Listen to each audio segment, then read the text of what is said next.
Hey guys, welcome to Celia's Playlists. Today I am here with Samuel Benson, who is a singer, songwriter, producer, and many other things from Utah here in the States. How's it going, Sam? Oh, it's going great. I'm hanging out. I feel you, I feel you. How's your day going? Is it going well? I mean, yeah, it's pretty early here, so this is like the first thing I've done really besides, get dressed and whatever. So, I yeah. gotcha, I gotcha. I love the look, I love the glasses. Thank you. They make it so I don't get migraines, so they're helpful for me. Maybe I have to get those because my glasses, I don't know if they help me with migraines. But anyway, let's get on to the first question. So, Yeah. Samuel, tell me a little bit about your musical history. Like, tell me a bit about your background in music. Yeah, so I've always been a pretty musical person. I come from a pretty musical family, and I started writing just little songs when I was in like the fourth grade, probably just like in my backyard on the swing set. And I bought my first guitar, and it kind of just kept going from there. I started writing music more seriously and probably like 13, 14, and yeah, I made a lot of music just under my own name, just under Samuel Benson for several years, starting in like 2015 up through like 2022. And then I decided to adopt this persona per se, the Mr. Morning persona, as I switched into a different genre of music, and that's where I'm at now. So I used to write like sad indie singer songwriter acoustic music, which is still great, and I still love to write that kind of stuff. But as I switched into sort of more this like indie rock alternative, much more like heavily produced stuff, I decided it was time for a different sort of persona. So that's where I'm at now. Um, and it's been pretty fun. I've been doing that for the last little bit, and it's working for me. So, That's awesome. I love that you got into everything so young because yeah. like, I feel like, the average person if they start learning an instrument young, it's like, "Oh, cool, I'm doing this with like band." And they're not Yeah, actually like absolutely. writing music. So, how would you say that kind of influenced your writing throughout life starting so young? Yeah. I think it really, as my focus so early on, really helped me focus on the fundamentals of like songwriting. I mean, because I like to play guitar, I like to play piano, whatever, and I do all of that. But my focus was really honing my craft of writing and structuring songs and lyrics, and that's why like I say like I'm a singer songwriter more often than like I'm a musician, because like I wouldn't say my strong suit is that I'm like the world's greatest guitar player or piano player or whatever, like. But I the songwriting element, creating feelings in people and the words and that stuff has always been more important to me, and has been something that I've been able to hone from a young age. Still doing that. No, I'm not saying I'm anywhere, to like the precipice of that. But yeah. I gotcha. I gotcha. So you create your music yourself, correct? Like you do everything yourself, I do indeed. Just all of it. all of it, everything.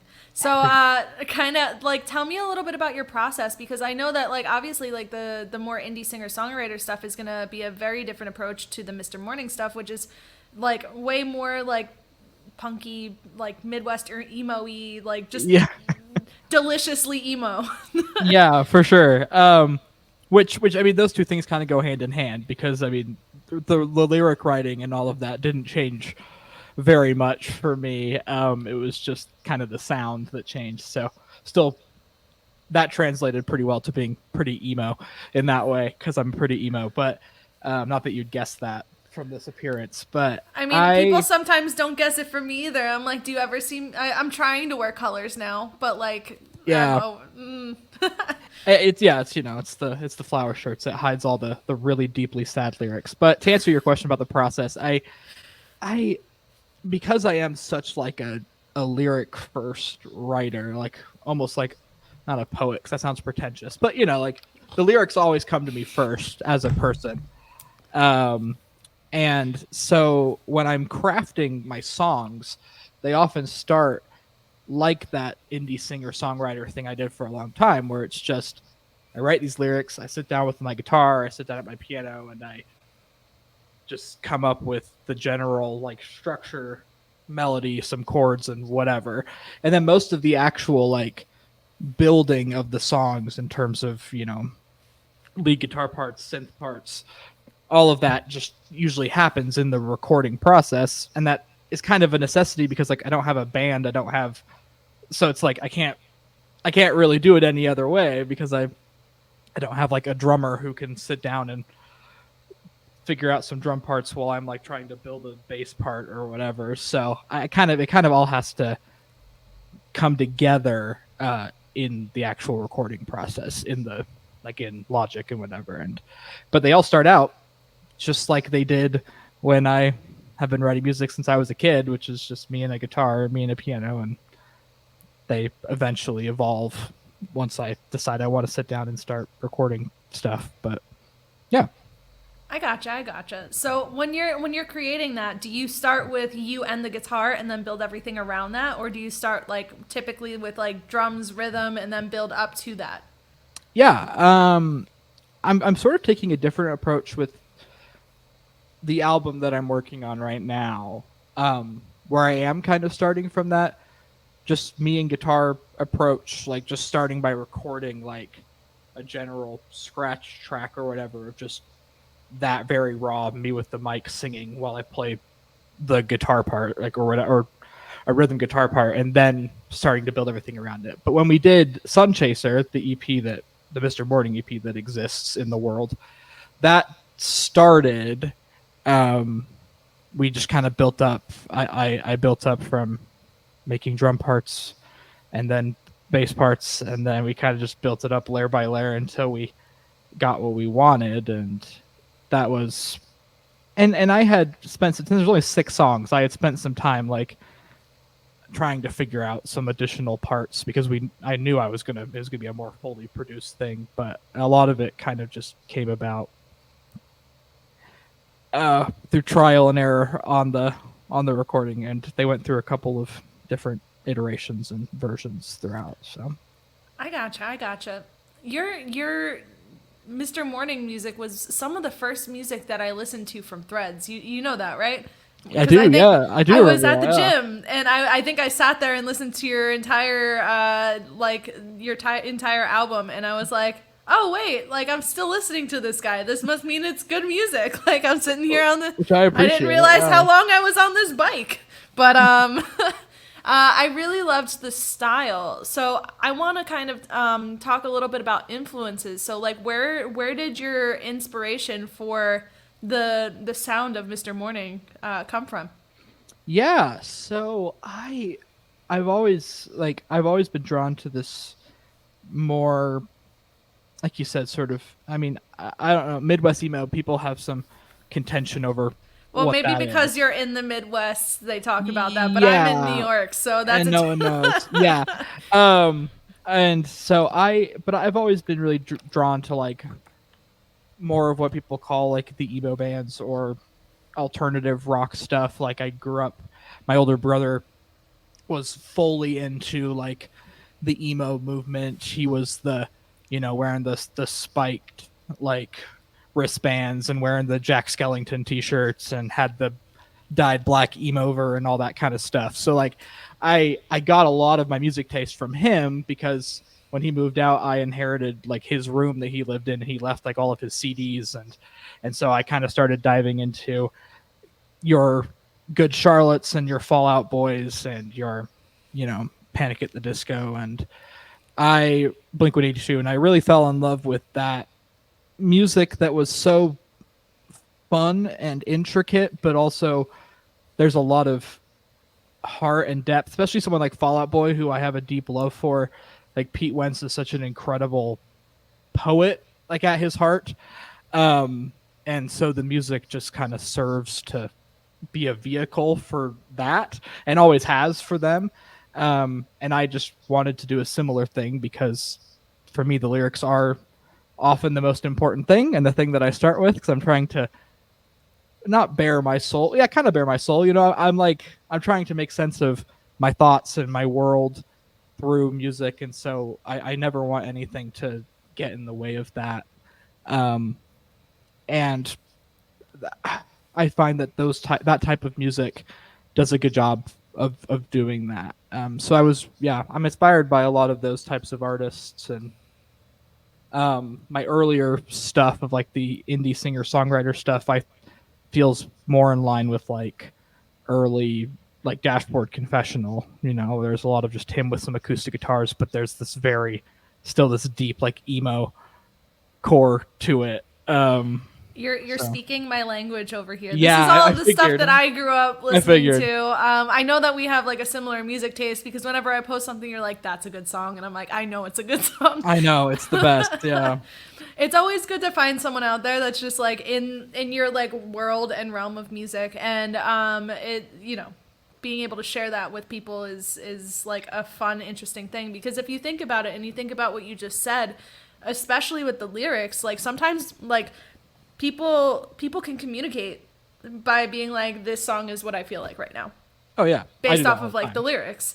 It's something that is I feel like it's kind of like a language in itself, being able Yeah. to express yourself through music, but also express yourself through other people's music. Because like us being able to pick up on the lyrics in a Fall Out Boy song and be like, yes, this resonates with me, is like it's something that just is a testament to like how much they put into their craft. And I love that you're putting that much like into your music and your lyrics and all of the things that you're putting forth too. So Yeah. that's really I awesome. I yeah, it's just what's like I said, it's what comes to me first. And I like when I'm driving in my car, that's where a lot of it comes from. It's I'm listening to other music often, or I'm listening to like a podcast or like an audiobook or whatever, and I find myself just like thinking of these lines to try like my brain's just trying to process the things that I'm feeling, and it comes out as like a stanza or like a certain line or whatever. Or I'm listening to a song and I start just singing other stuff on top of it that's just like in my head to try and process my thoughts. And I was like, yeah, so writing music is just a way of not almost like journaling in terms of like, I'm thinking about this right now. I need to put it into something, and it often comes out as songs, which is why a lot of the songs I've written a lot of songs over my lifetime, and 99% of them will never see the light of day because they are just a bit too like open hearted in terms of like I'm like, yeah, no one needs to hear that. Like that was for me, and that gets to live in the Google Drive, and no one has to hear that. But Mr. Morning was more of an attempt to be like, these are songs that I feel like they're still personal, but I feel like they're ones that are accessible enough to most people, and like don't feel too much like just opening my diary to people. And um but it's still, I still like to keep that core because that's who I am. And I think the new album especially has some pretty vulnerable stuff on it, um that, yeah, I think people will, I don't know, hopefully connect with. We'll see. I feel like the fact that like I was going to say like it was like a journal or a diary, and then you said it, so we're on the same wavelength. Yeah, of course. But I like that you're making sure that the music is authentic to you, and you're putting out the ones that may resonate with other people. Because I feel like we're in a place right now where authenticity is a huge deal, especially within like promoting yourself and Yeah. writing and all of those things. So it's great to know that like obviously there's a line. You don't want to share like, oh my No, of god, course. I this thing happened and I got a flat tire and this sucks. That's not the song you want to put out there, but like, Yeah, hey, if it no. makes you feel better, like it could be something that helps you. So I like that you have that delineation, because I feel like some people are like, I wrote a song, I have to do something with it, or like or I wrote a song and I can't do anything with it. So like having like that kind of, I guess, barometer, not barometer, filter, Yeah, sure. filter, Yeah. it is kind of cool to hear about. Like, you know, what to you deems a song, you know, worthy of putting out to people? Yeah. Great question. I think it's the ones that I keep coming back to like over and over again, like the ones I can't get away from or get out of my head, like are the ones that I find are worth pursuing.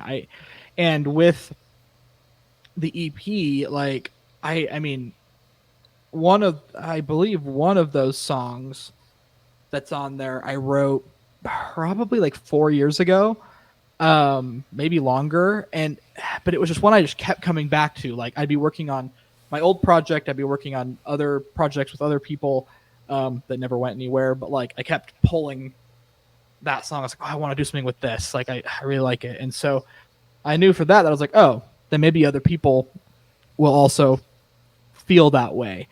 Um, and then um, yeah, and I think just ones that sort of connect to the general feeling that people are having now, like because there are specific things that I have and that I struggle with, like um, and I'm not afraid to talk about those things. My music with my struggles with like anxiety and ADHD and mental health and faith and all that kind of stuff. Like all of that is going to be on the record because that's who I am and I can't get rid of it. But um, a song like 224, which was one of the songs on Sun Chaser, like I wrote that song the day that like Russia invaded Ukraine, and that whole song was about like me trying to like understand and like cope with living through massive historical events like every other day because we just had COVID and we had all these things going on, right? And I was like, I think a lot of people will connect to this, so it feels like a song that's worth putting time into and putting out because I think people will um, connect with it. Plus, you know, also like just the normal pop music things, like oh, this song's kind of catchy or it has like if the chorus is fun or whatever, and so it's worth pursuing. But like the ones that I don't put out, I think, you know, there's a reason. Like they either are just too specific or they feel a bit like you said, the flat tire kind of thing, or it's like, yeah, someone might relate to this, but I feel like it was, you know, it comes across as a bit whiny or self indulgent, which I never want to be. I never want to be that, and yeah, that I think that's my answer. Really, is that there's a whole level of different decisions, and I don't like go through a checklist, obviously. And I mean, I kind of did when I was working on the set list for the album, like the title track. There definitely was a narrowing down, and I think, and a lot of that was often I was like, okay, these songs are really similar, or like they have similar themes and touch on similar ideas, and like which one do I, you know, which one do I like better, or I think is slightly better written or whatever, and then toss the other one out. So that was, it was going through a similar process, but not quite as heavily thought I through. gotcha. It's I what I'm gotcha. saying right here. It was interesting to hear your answer though, because like, you know, one of my friends also said like, you know, it's the one that comes back usually Yeah. for that person. So I think that that's interesting, and that's really cool. So now we're up to the part of the show where I ask you the question that I ask everybody, which is, and you can take this in any direction that you would like. But what is your advice to someone that's trying to get into music now? And you can take this in any which way direction that you would like. Yeah. Big question. I mean, it's advice I'm trying to take myself as well because you know, I'm not a career musician or someone who's like, it's still, I would say, more of a hobby for me, you know. But like, I think this goes back to what we were talking about earlier, which is I'm like, don't be afraid to just make music for yourself. A lot of the time, like, not everything that you create has to be a product that can be delivered to other people. We've been trained a little bit that like everything has to be content or everything has to be producible and sellable, but the creative process is so valuable. And I call this I gave a presentation for college several years ago about what I call a scrapbook, which is just somewhere that you put all of your like you know crappy first drafts or crappy songs or whatever, just everything that you make, just put it somewhere. It never has to see the light of day, but it's like it's valuable to hold on to all of the things that you make, even if you don't think they're great, because you never know. Like there have been songs that I wrote like 7 years ago, and I was like, I feel like I wrote a stanza for that might work in the song or that I like, and I'll go back and try and find it, and and then it will end up becoming a part of a song that I'm writing 7 years later. It's just I create for you first, um, and the stuff that will connect will, like we said, keep coming back to you, and that's what is worth putting your time and effort into. Um, and just be patient with yourself. Like I I'm still figuring that out, but like the people who want to find your music and listen to it will, and they'll make the choice to. Um, and don't take it personally if they don't, or if it doesn't connect with them, because there's millions of artists out there making music, and you might be the thing that's exactly right for somebody, and you might not, and that's okay. And once you know that, I think you're in a better spot to create authentically and to, make some art that means something to you and to others. So, I think that's great advice. Thank you for sharing. yeah, of So course. now for the promotionally part. So Samuel, where can people find you online, and where can people listen to your music? Yeah. So, couple of places. I mean, you can find me on all of the major music streaming platforms as Mr. Morning. That's just Mr. Morning. Mr. is not spelled out. You can also find my old stuff if you want under Samuel Benson. That also exists. And I'm on social media. You can follow me. I mostly use like Instagram and Threads these days, so you can find me at Samuel Benson 98. I That's my personal one, but it is open, and I do post a lot of stuff, especially if you like music recommendations and stuff, and pictures of my cats. I post a lot of those, and then the Mr. Morning stuff is it's MSTR Morning, all just one word. That's on Instagram, and you can follow me there. I post a lot of the process of as I'm recording stuff and snippets of talking about the stories of the songs that I'm writing and that kind of stuff. So if you're interested in that, go give me a follow. And new music coming. Yeah, I'm not going to set a date for myself because that stresses me out sometimes. But I'm working on it. But it's coming. It's It's coming. coming. I might be moving several states away in the next like several Ah, months, so that might put a pause on things for a little bit while I do that. But yeah, I am recording stuff actively, and the album is going to be called "Is There Something on the Horizon?" Um, it's got a name, it's got a album art, it's got a track list and everything, and so yeah, very cool. Very cool. Well, I appreciate you hanging out with me today. yeah, I've seen you on the internet, and I'm glad that I got to speak to you face to face. So yeah. This was literally the first time this has happened, I even though know we've been it's connecting for months. So months. Yeah. So thank you for being on. Thank you for hanging out, and for everyone, I will see you on the next interview. yeah, Bye, see you guys. everyone.